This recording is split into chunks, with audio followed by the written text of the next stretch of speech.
Hello friends, welcome to Piping Engineers. In today's video, we will learn about basics of piping system. We will learn what are the different components of piping system, how different pipes are connected with each other, and at the end, with the help of an example, we will learn to design a piping system. So for more updates, please like, follow and subscribe our channel. So let's begin our today's video and learn about the basics of piping system. So friends, what is a piping system? A piping system is a system which is used to convey the fluids required for chemical processes and other operational processes or between the various equipment and end users. They consist of various components such as valves, fittings, online measuring instruments, etc. So piping system is basically a system that is connected with each other with the help of pipes and the fittings. So what this piping system is used to do, this piping system is used to convey the fluids from one place to another. The piping system is a complete compact system that allows the user to move its fluid from one place to another. So what are the basic components of piping system? The basic components of piping system include pipe. Pipe is the most important component because they are our fluid carriers. Fittings, we do not have a plain path everywhere. Our pipe may go up, down, it may change its direction. So for this purpose, we use fittings. Flanges are used to join one pipe with each other. Gaskets are used to leak proof the joint. Bolting are used to connect flanges. Valves are either used to control the fluid flow, isolate the flow and to maintain the direction of the flow. And devices such as expansion joint, when my fluid will be having high temperature, so that there is no breaking in my fluid due to thermal expansion, we use expansion joint. Flexible joints, pressure hoses, traps, strainers and many more things in line portions of instruments and separator. So all these things we use them one by one, but as per the system requirements. We use pipes, we use fittings, we use flanges, we use gaskets, bolting and valves and many things as per our operational process requirement. So all these things, when they are arranged in a systematic manner, the system is known as piping system. So moving on to one, what is a pipe? A pipe is a round tubular to distribute fluid and gases designated by nominal pipe size that represents a rough indication of pipe size. So friends, pipe is the most important component of piping system because it is the fluid carrier and it is used to carry the fluid from one place to another depending upon the system requirement. Other things, the fittings, gaskets, valves, they are used to systemize our flow and to connect our one pipe with another pipe depending upon the process or system requirement. So based on pipes, classification can be done based on two things. One is method of manufacturing and another is based on application or used. So pipes, they are rigorously used for different operations, different systems, so they are manufactured differently for different purposes. So based upon manufacturing way, they are classified as seamless pipe, ERW pipes and EFW pipes. So what are seamless pipes? Seamless pipes are manufactured by drawing or extrusion process. So seamless pipes, basically if I speak in a layman language, seamless pipes doesn't have a welding joint. They are extruded from a billet and this and through extrusion process. So seamless pipes are used mainly in high pressure lines like steam line. We generally have seamless pipes. Next is ERW pipes. Approximate 90% of the pipes used in industry are ERW pipes, that is electric resistant welded pipes, are formed from a strip which is longitudinally welded along its path. Welding may be electric resistance, high frequency or induction welding. So the ERW pipes, they are used in your water lines, your air lines, your nitrogen lines, everywhere where our pressure is not so high and the system requirement can sustain with ERW pipes, we go for electrically resistant welded pipes. So next is EFW pipes. EFW pipes, they are very small numbers used upon the system requirement. Pipes in small quantities are manufactured by electric fusion welding, that is seam welding process. where a longitudinal seam is welded by manual or automatic electric arc process. So these are the types of pipes. This is based upon the manufacturing method. So depending upon our system requirement, depending upon my operational requirement, I select the pipe that what is my design temperature, my design pressure. Depending upon that, I select the type of pipe for my operation. So let's see how they are how they are classified based on the application or use. So based on application or use, they can be classified as pressure pipes or process pipes, line pipes and structural pipes.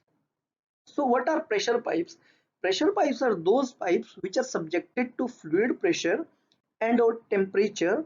Fluid pressure may be internal pressure or external pressure. So whenever I'm using a pipe for my system, so whenever a fluid is moving inside my pipe, so that fluid is providing an internal pressure to the internal diameter of pipe.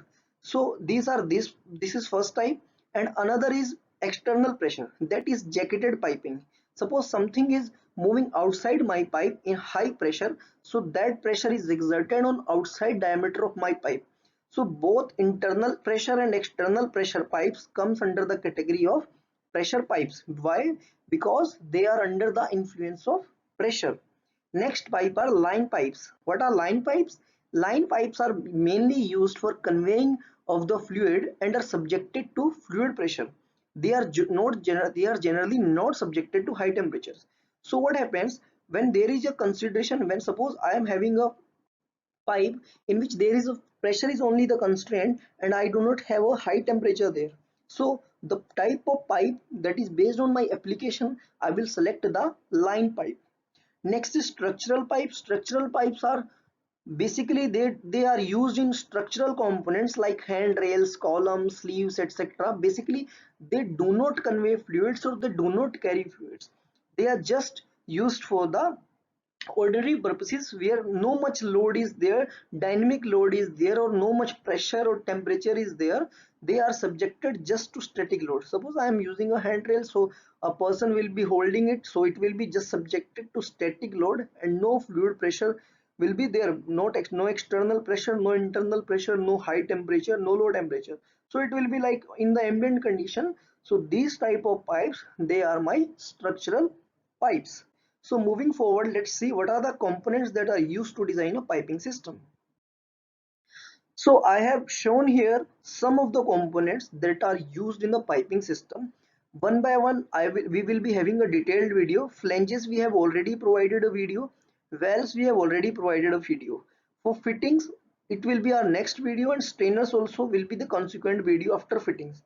So basically what is a fitting? A pipe fitting is a used in piping system for changing direction, branching, or to change pipe diameter, and they are mechanically joined to the system.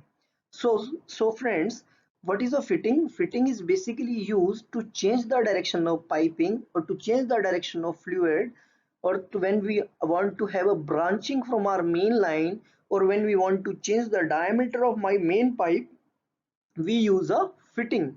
These fittings, they are integral part of the piping system. As in common, we call it a complete piping system when a fitting is attached with the pipe. Fittings are basically of three types based on their end connection type. So one is butt welded, one is screwed, and other is socket welded.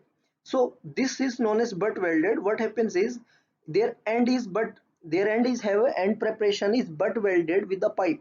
So my pipe will also be having a but bevel end, and my fitting will also be having a bevel end, and both these ends are butt welded with each other. So this is a fitting that is connected with my pipe by butt welding.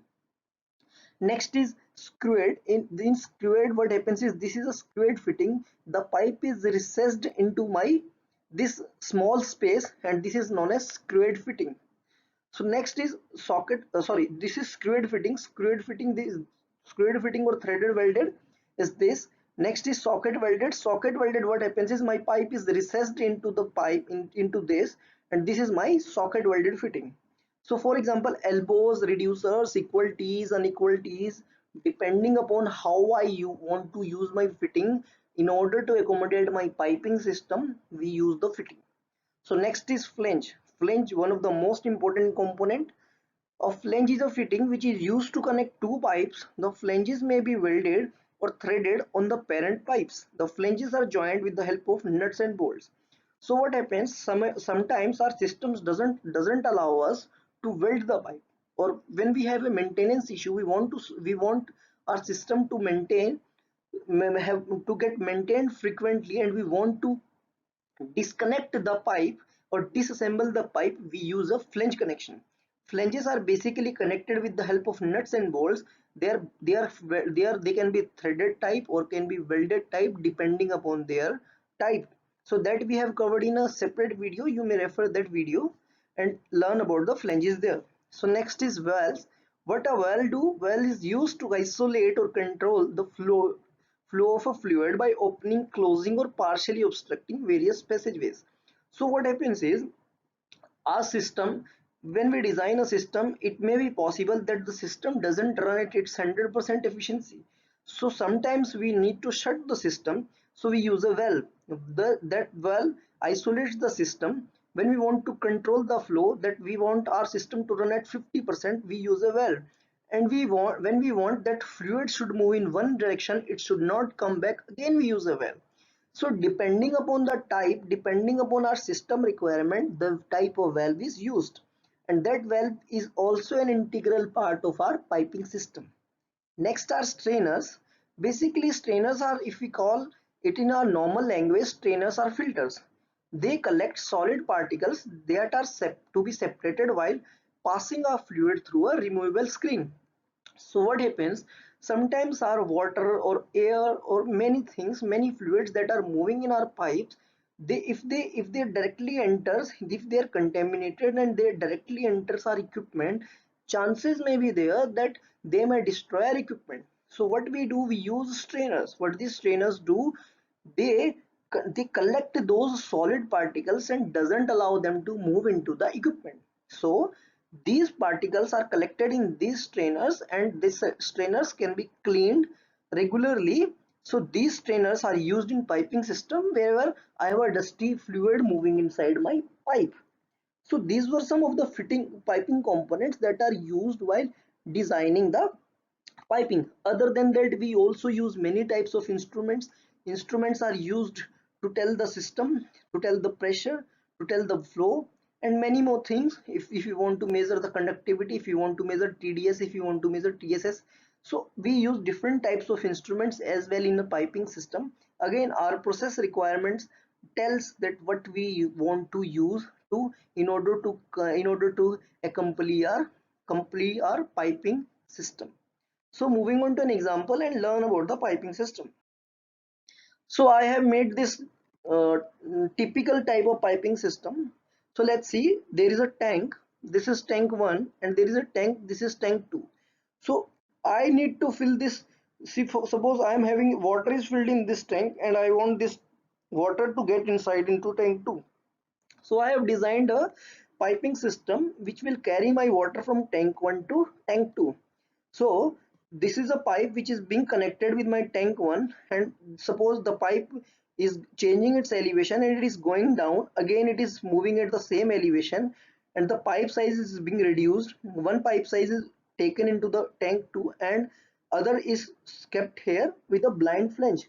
So see, I have used a gate wall. The purpose of gate wall is here is to isolate the system. Suppose I want that my water should not go into tank 2. So I will be isolating this line with the help of this gate wall. Again, I am using this fitting. This is a 90-degree elbow bell. So why this is used here? My pipe is changing its elevation and its direction is also getting changed. So I am using a 90-degree elbow here. Again, my pipe is taking a turn towards right. So I am again using a elbow. This is 90-degree elbow. Elbows are also 45 degree. So depending upon my piping, depending upon the area where I am doing piping, I use different types of elbows. So this is a simple diagram in which I have used 90 degree. Suppose I would have used 45 degree if my piping would have gone somewhere else. So after that, the pipe size is being reduced. It is reduced with the help of a reducer. So I'm using this reducer. Suppose this is a DN100 pipe that is coming connected from tank 1, and in tank 2 I have a nozzle connection of DN50. So I have reduced the pipe here with the help of a reducer, and my pipe size is reduced and DN50 pipe is going here and it is being connected with tank 2. So after pipe is getting reduced to DN50 size, I have used an equal T. So what's the purpose of an equal T? Equal T is used for branching the pipe. Suppose I've used a T here. What this T is doing, it is providing a connection here, and it is providing a connection here towards right side and towards down. So I have again used T here, and with the help of this T, my pipe is being connected to tank 2, and I have used a ball valve here. So why I've used ball valve here? Again, ball valve can be used as an on-off valve. I would have used even a gate valve, depending upon my system, depending upon my pressure, depending upon my temperature, and taking many design considerations while selecting a valve. I have used the ball valve here. So this ball valve, what will it do? It will again isolate my line from the system. So ball valve is used here, and suppose and the after this T it is going towards right side, and I have used the blind flange. So what is the purpose of blind flange? Blind flange is used to seal the lines. So that means my line is ending here, and my line is getting over here. So this system is complete this side with the help of a blind flange. So what will happen?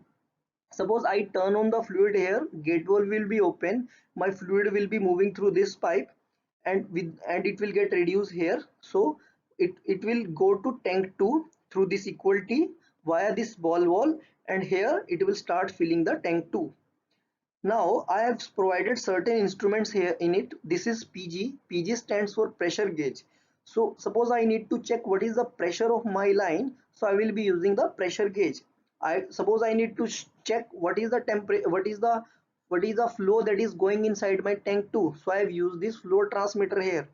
If I wanted to check the temperature, I can have a TG here. So that temperature gauge will determine the temperature of moving fluid. So if you see here, this is a flange, this is a drain. So what I have used here, suppose I want to empty my tank 1. So this is a flanged connection. I will be connecting my pipe with this flange, and I will be draining my pipe. If I want to empty it for some purpose, I want to clean the tank. So I will be draining my tank through this drain connection. So I hope this was some of the basic fittings that are used, that how a piping system is designed. In addition to that, there may be some pipe supports which we will be carrying out in the next video. Pipe supports, they are used to support the pipe, because pipe can't be hanged in air, it will be supported somewhere. So there may be some pipe support. Suppose I am using a pipe support here, a pipe support is used here. So pipe support is used here, so the lines may be supported under some pipe supports also. And this is how a piping system or a piping network is designed. So friends, this was the basics of piping system. In detail, I will be providing you the videos. So I hope you would have understood how a piping system is designed, how the fittings are selected. So for more updates, please like, follow and subscribe to our channel. So दोस्तों, thank you friends.